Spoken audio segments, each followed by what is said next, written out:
Hello everyone, welcome to Basic Institute for Engineers.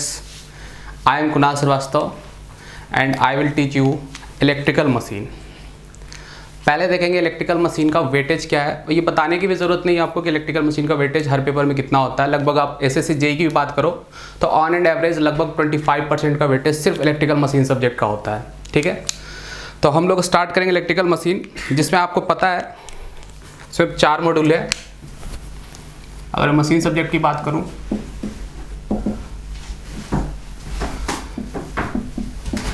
तो इसमें सबसे पहला पार्ट जो मोस्ट इंपॉर्टेंट है दैट इज ट्रांसफार्मर।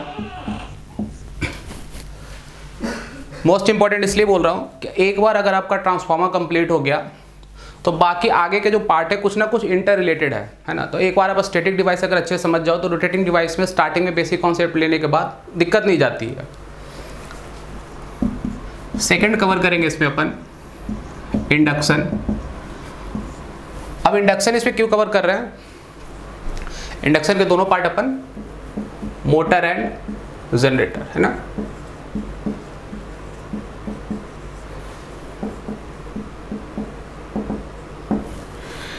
सेकेंड हमने इंडक्शन मशीन क्यों चुना? क्योंकि आपको पता होगा कि अगर आप ट्रांसफॉर्मर पढ़ लिए तो ट्रांसफॉर्मर बस स्टैटिक है, इंडक्शन मशीन रोटेटिंग है। अगर वर्किंग प्रिंसिपल की बात करें तो दोनों की वर्किंग प्रिंसिपल लगभग सेम है।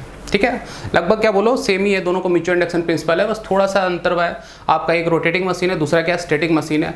उसके बाद आप टेस्ट वेस्ट में जाओगे तो टेस्ट भी आप कंडक्ट करते हो, जैसे open circuit test, short circuit test, transformer conduct करते हो। सेम टेस्ट लगभग आप नो लोड टेस्ट एंड दूसरा ब्लॉक रोटेट टेस्ट जैसा शॉर्ट सर्किट टेस्ट आप करते हो ट्रांसफॉर्मर में सेम होते हैं। ठीक है, उसके बाद थर्ड पार्ट अपन करेंगे डीसी मशीन। सबसे इजी पार्ट होता है डीसी मशीन। इसमें एक ही कॉम्प्लिकेटेड पार्ट है दैट इज कम्यूटेशन है ना। तो कम्यूटेशन से ज़्यादा डरने की बात नहीं है, वो अपन देख लेंगे आगे। बाकी अगर डीसी मशीन की बात करें तो हर किसी को बहुत ही इजी पार्ट लगता है और इसका जो थियोटिकल क्वेश्चंस बनते हैं, अगर जनरेटर की बात करें तो थियोटिकल क्वेश्चंस उसके आर्मेचर रिएक्शन वाले पार्ट और कुछ उसके कैरेक्टरिस्टिक वाले part. DC motor DC generator दोनों के कैरेक्टरिस्टिक बहुत इंपॉर्टेंट है इसमें।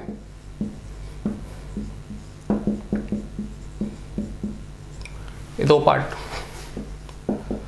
लास्ट में सबसे कॉम्प्लिकेटेड पार्ट जिससे सबको डर लगता है वो अपन कवर करेंगे that is synchronous machine. Synchronous machine इसमें दोनों पार्ट अपन कवर करेंगे, मोटर एंड जनरेटर। ठीक है, ये बहुत ही इंपॉर्टेंट पार्ट है क्योंकि बहुत लोग को इसमें दिक्कत जाती है। इसके क्वेश्चन जो होते हैं कॉन्सेप्चुअल क्वेश्चन अच्छे क्वेश्चन होते हैं, तो आगे कवर करेंगे, सारे के एक पार्ट करके हम लोग देखेंगे।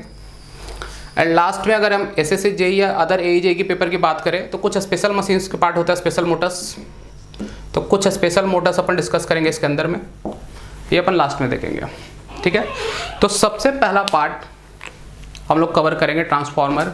ठीक है, अब ट्रांसफार्मर के अंदर कितने सारे सब टॉपिक्स हैं वो पहले टॉपिक्स देख लेते हैं और मैं कहाँ से स्टार्ट करूँगा वो बताना बहुत ज़रूरी है। तो यहाँ पे समझे पहले ट्रांसफार्मर कौन कौन सा पार्ट है। अगर हम सिर्फ ट्रांसफार्मर की पहले बात करें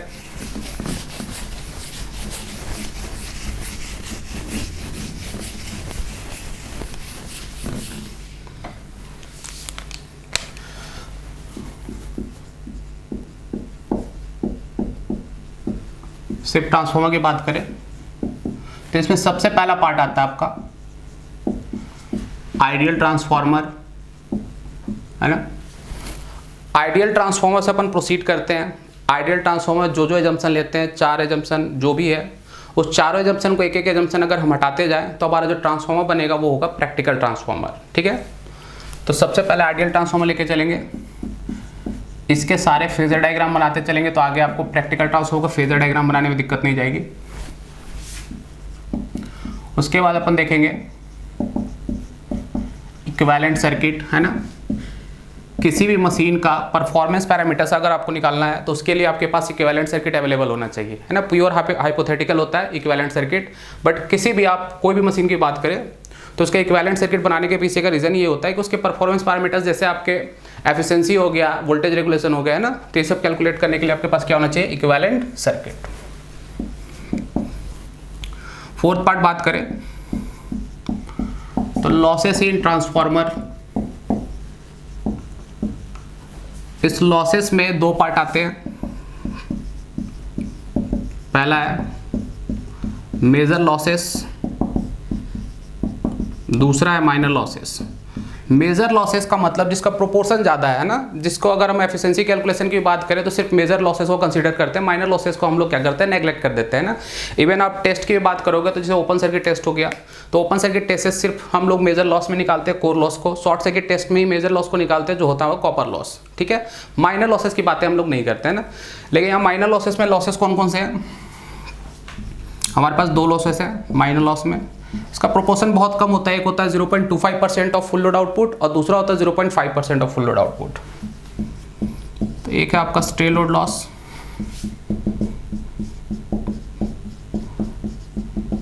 दूसरा डाइलेक्ट्रिक लॉस, है ना। स्ट्रे लोड लॉस लगभग होता है 0.5% ऑफ फुल लोड आउटपुट और ये होता है 0.25% of full load output. Major losses के बारे में डिटेल में करेंगे अपन, जिसमें पहला अपना कोर लॉस। कोर लॉस में भी दो पार्ट है, पहला आपका हिस्टेरेसिस लॉस, दूसरा है एडी करंट लॉस। एंड दूसरा मेजर लॉसेस में आपका है कॉपर लॉस, ठीक है। सारे पार्ट आगे डिटेल में करेंगे अपन। इसके बाद अपन आएंगे लॉसेस कैलकुलेशन पे और कुछ पैरामीटर्स कैलकुलेट करेंगे, जिसके लिए किसकी ज़रूरत पड़ती है, टेस्ट कंडक्ट करते हैं। कौन कौन सा टेस्ट यहाँ पे देखेंगे अपन, open circuit test and second है आपका short circuit test. Open circuit test से क्या मेजर करते हैं अपन, core loss. Short circuit test से क्या मेजर करते हैं, कॉपर लॉस, ठीक है। कैसे मेजर करते हैं वो आगे डिस्कस करेंगे अपन डिटेल में। नेक्स्ट पार्ट आएंगे इसके बाद परफॉर्मेंस पैरामीटर्स पे, जिसमें सबसे पहला पार्ट देखेंगे अपन वोल्टेज रेगुलेशन, दूसरा पार्ट आपका एफिशिएंसी, ठीक है। ये परफॉर्मेंस स्पेसिफिकेशंस है, इसके लिए जरूरत पड़ती है हमें इक्विवेलेंट सर्किट की। नेक्स्ट है आपका most important topic auto transformer. किसी पेपर में बैठोगे तो आपको पता है कि इसका वेटेज बहुत ज़्यादा होता है ऑटो ट्रांसफॉर्मर। अब ध्यान से समझो, यहाँ तक ये वाले जो इतनी पार्ट है, यहाँ से यहाँ तक, अगर आप किसी भी AE के पेपर में बैठे हुए तो सबसे ज़्यादा क्वेश्चंस के प्रोपोर्शन इसी पार्ट से होते हैं। आगे का पार्ट है, सिलेबस में भी है, पढ़ना भी है, बट क्वेश्चंस थोड़े कम होते हैं। लेकिन अगर आप SSC JEE की बात कर लो, उसका कट ऑफ देखो, कट ऑफ बहुत ही हाई जा रहा है, अभी 152 समथिंग था पिछले साल का। आपको अगर उससे आगे निकलना है तो आपको क्या करना पड़ेगा, जो डिफिकल्ट क्वेश्चन है, जो टिपिकल है ना, आपको उसको सॉल्व करना होगा। और उसको सॉल्व करने के लिए जो टिपिकल पोर्शन है मशीन के, उसको भी आपको बहुत अच्छे से कवर करना पड़ेगा, ठीक है। ये तो हमें पता है कि इससे मेजर प्रोपोर्शन है, बट जिससे माइनर प्रोपोर्शन भी है उसको भी अच्छे से पढ़ना पड़ेगा ना। किसी टॉपिक को स्किप करके ना जाए मशीन में खासकर, क्योंकि किसी टॉपिक को स्किप करने का मतलब है, अगर क्वेश्चन उससे, अगर मान लो मशीन से सपोज दैट 20 मार्क्स का क्वेश्चन बन रहा, मान लो 20 मार्क्स में अगर 4 मार्क्स भी टिपिकल पार्ट से बना, अगर ये टिपिकल पार्ट वाला देखो, बाकी तो जो क्वेश्चन से मान लो 15 क्वेश्चन मान लो आप कर ले रहे हो, ठीक है, 4-5 क्वेश्चन टिपिकल पार्ट का है, तो 4-5 क्वेश्चन करने का मतलब हर एक क्वेश्चन जो 1-1 मार्क्स का आप करते जा रहे हो, तो आप बहुत हज़ार बच्चों से आगे निकलते जा रहे हो।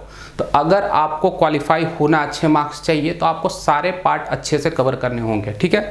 तो उसके लिए आगे का कौन कौन सा आपका पास आर्टिकल है मैं बताता हूँ इधर।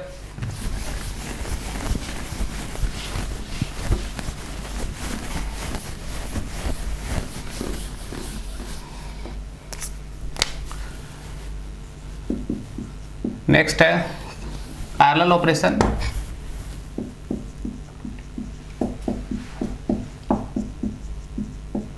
Parallel operation of single phase transformer.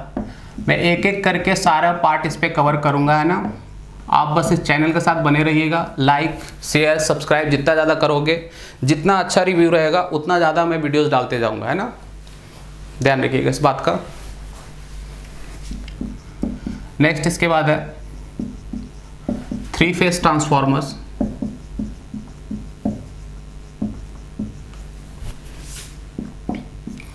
11 और 12 नंबर जो आर्टिकल है ये आपके लिए लिस्ट इंपॉर्टेंट है। फिर मैंने वही बात बोली, लिस्ट इंपॉर्टेंट तो है लेकिन क्वेश्चंस आते हैं, है ना, क्वेश्चंस आते हैं तो आपको कवर करना है।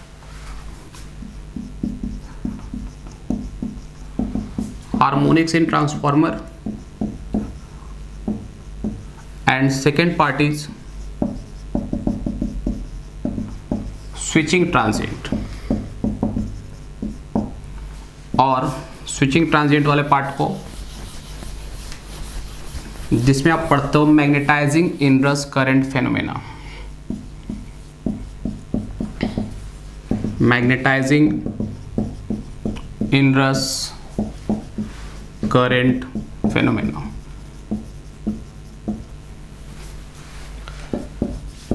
नेक्स्ट आपका टर्सरी वाइंडिंग, 2 वाइंडिंग तो स्टार्टिंग से पढ़ते चलते हैं हम लोग, प्राइमरी एंड सेकेंडरी, है ना।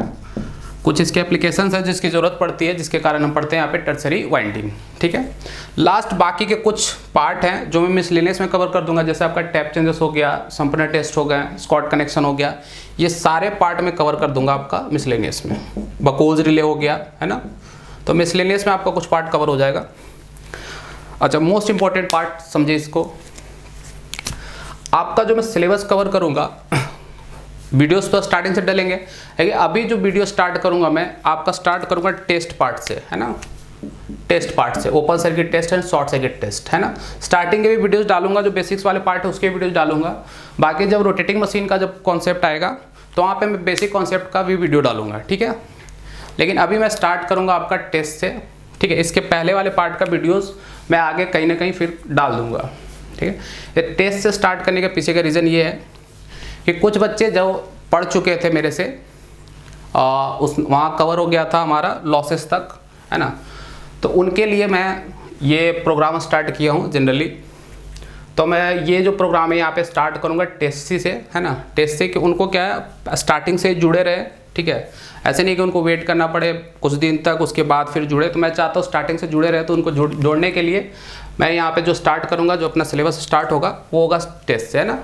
और दूसरों को किसी को दिक्कत नहीं जाएगी, आगे का जो स्टार्टिंग का पार्ट है मैं कवर कर दूंगा, डाल दूंगा वीडियोस, ठीक है। Okay, thank you.